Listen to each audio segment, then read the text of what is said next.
In light of the budgetary shortfalls caused by COVID-19, what are the most effective legislative approaches to expediting economic recovery in the district you're hoping to represent? Well, I think, Jeff, it's important for us to realize that some of that budget that is now no longer on the table was earmarked for rural communities, not only from the standpoint of providing for raises for teachers across the state of Tennessee, but also to enhance the effectiveness and the opportunity for rural communities to get ahead. In fact, I've said this before multiple times, that in my lifetime, this governor is the first one that can spell rural. I mean, you look to see what the actions he's taken, the first ones and ongoing, and what he has put in his last two budgets indicate to me he has a heart for rural communities.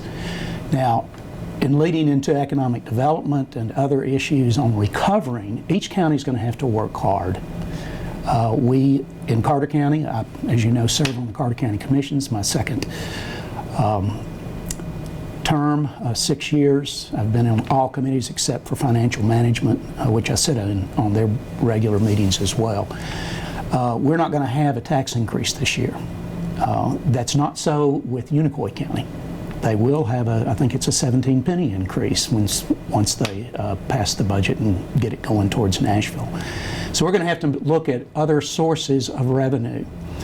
One of the things that we've been excited about in Carter County, happens to be not in the 4th House District, but the 3rd House District, is what has been going on at Roan Mountain. When they were designated a AT community, Appalachian Trail community, a lot of businesses began to spring up. Hostels, pubs, new restaurants.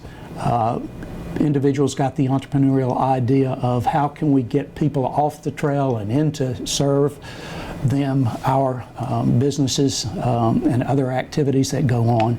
I think we're going to have to begin to think outside of the box. And one of the things that I want our folks to focus on is economic development. You wrote a great piece about the digital divide in terms of how that impacts schools and them being able to deliver a curriculum to students.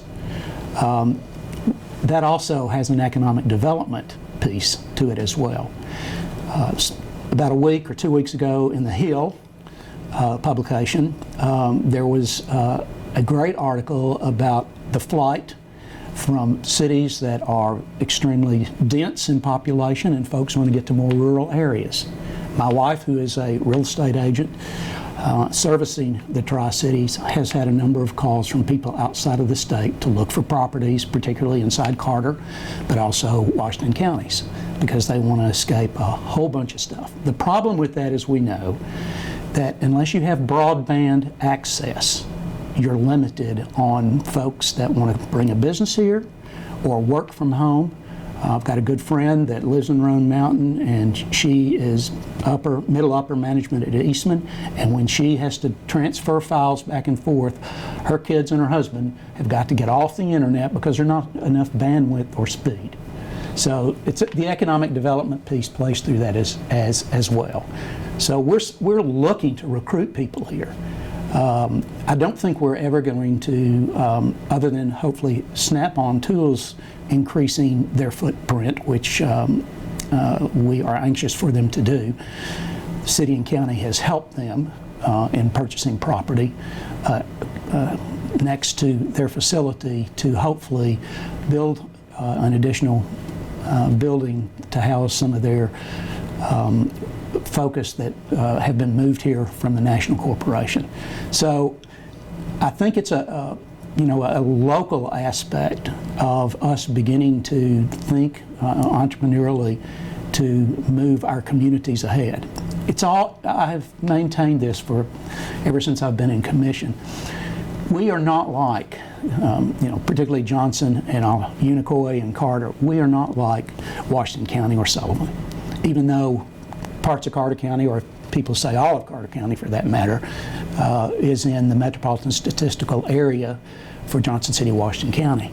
We're distinctively rural, and we need to hold that distinction, and we need to look at economic development in a whole host of areas, including not only keeping up with our kids developing a skill so that they are job ready, but also promoting agriculture. I just learned that we only have one beef processing facility in Carter County now. It's H&H up in Stony Creek, which is part of my district, on the commission. And I've talked with our ag committee as well as the folks in Unicoi County about coming together to develop a processing facility that both counties can use.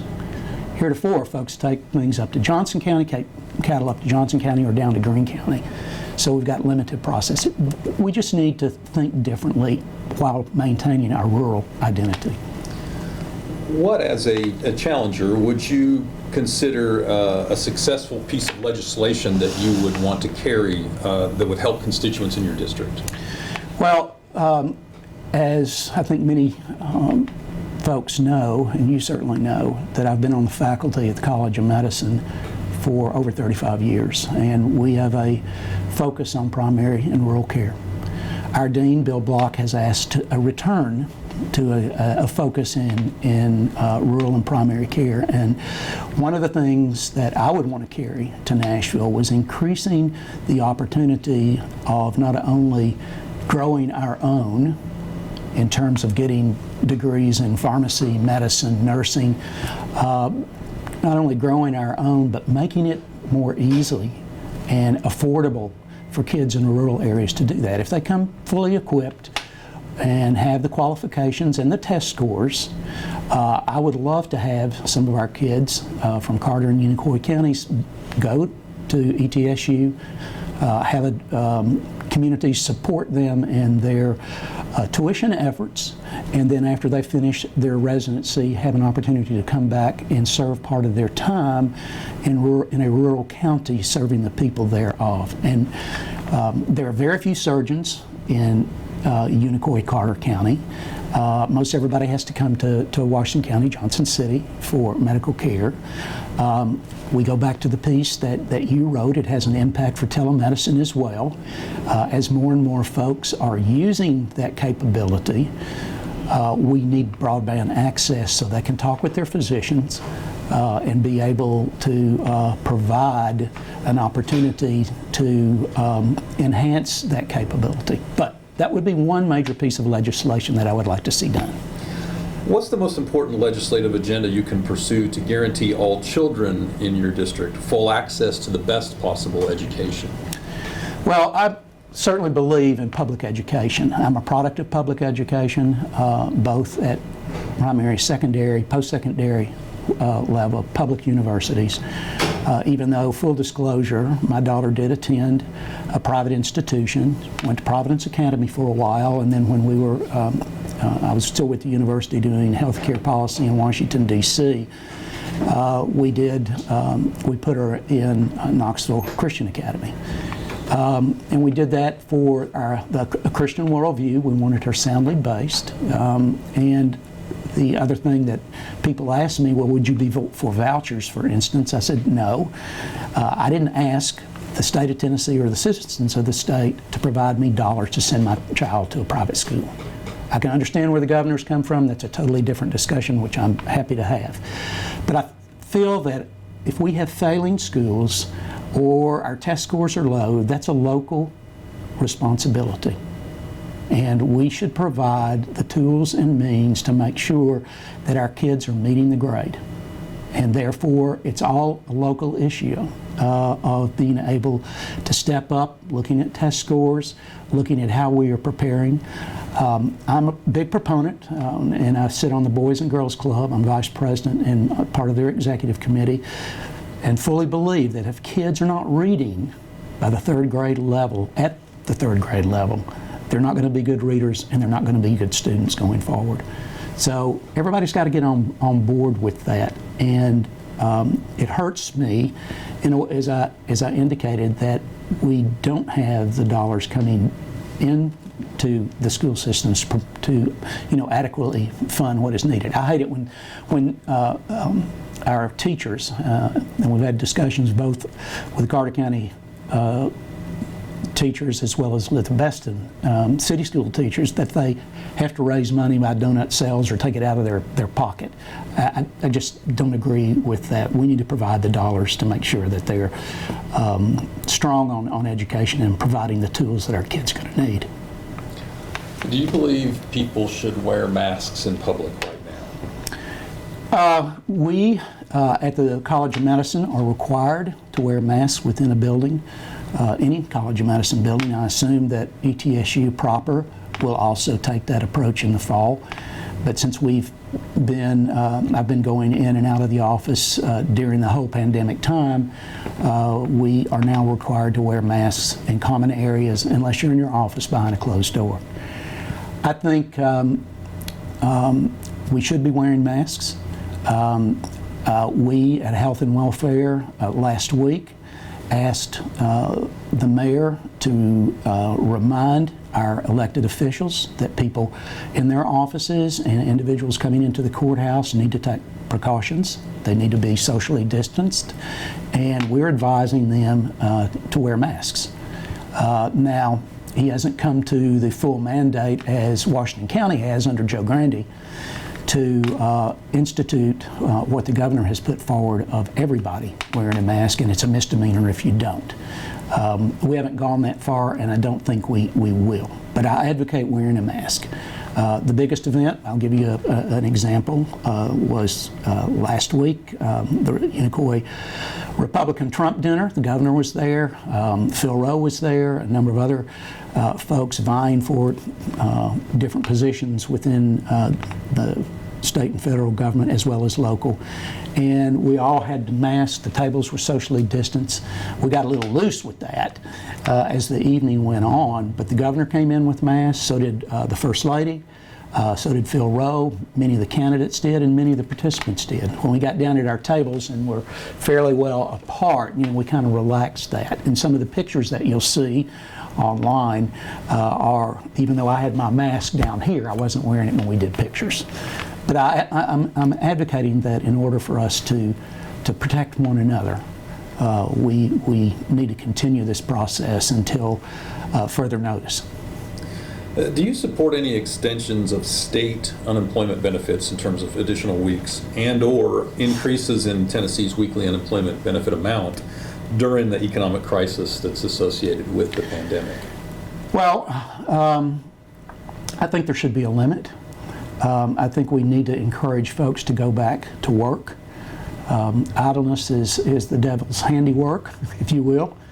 I'll give you a statistic as it relates to the opioid epidemic. I think we've discussed this before, but with every 1% job loss, there's like a 36% increase in overdose from drugs, particularly opiates. So I think if we get people focused on going back to work, that's healthy for them, that's healthy for not only their mental health, but their physical health as well. When states provide more dollars per hour than folks working, then the ability for them to have the enthusiasm to return to work that would be at an hourly rate that is lower than what they would normally receive under the unemployment benefit is counterproductive, in my opinion.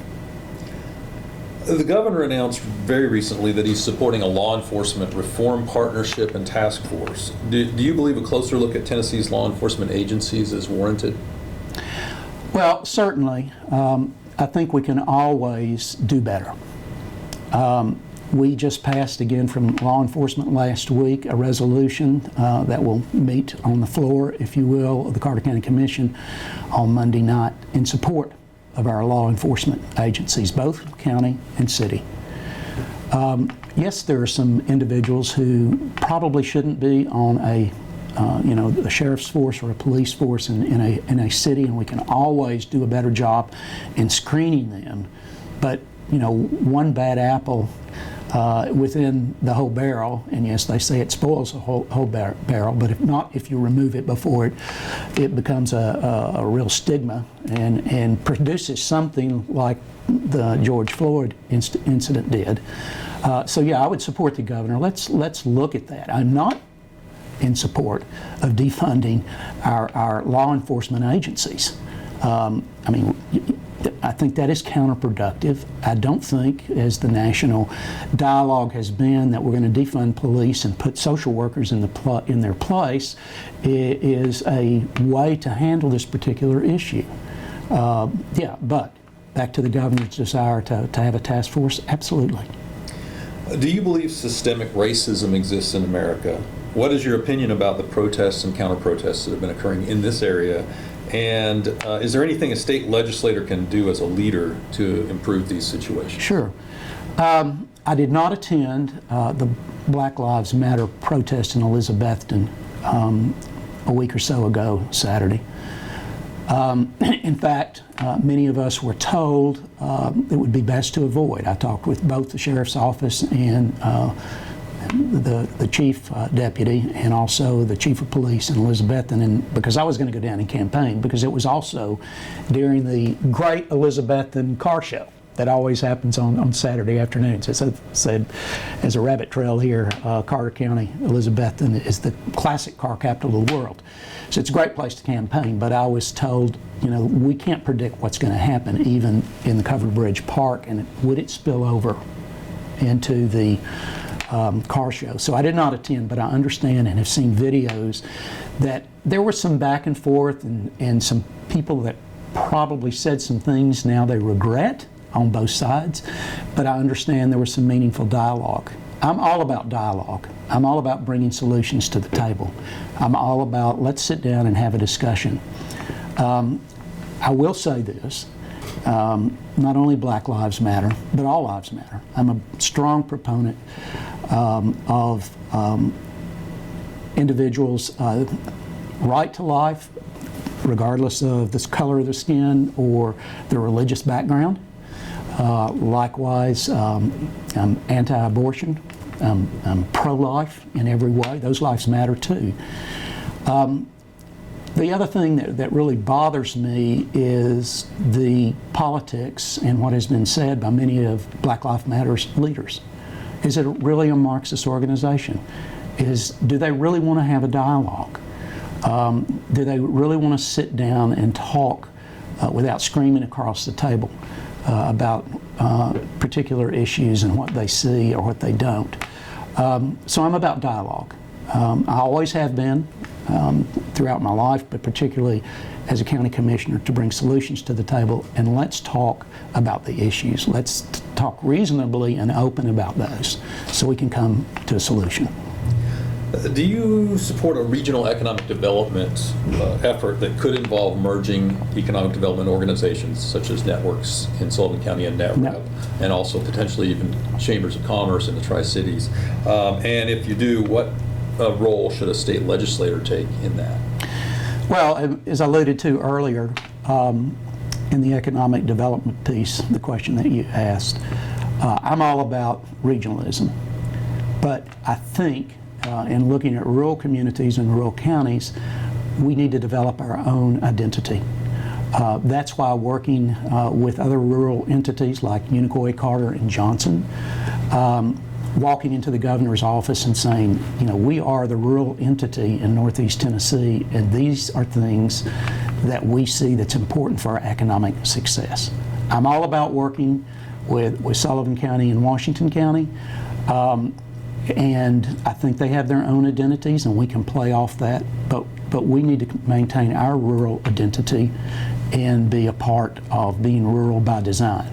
There is a rural caucus in the House that is fairly well populated, if you will, with state legislators. I think we should be a part of that and continue to talk about rural issues.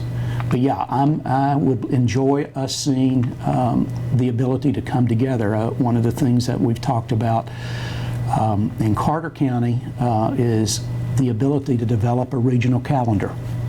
That impacts negatively right now the ability to promote events. In fact, until storytelling was just canceled recently, storytelling and the Apple Festival occurred on the same weekends.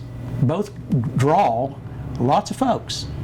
So if we could, expand our calendar so that we're not walking over each other and bringing more people into the region is an example of cooperation throughout the region. Was pursuing a resolution criticizing the news media and dismissing their approach to the pandemic a constructive use of time during the special session on the budget, if you're familiar? Yeah, I'm familiar with that.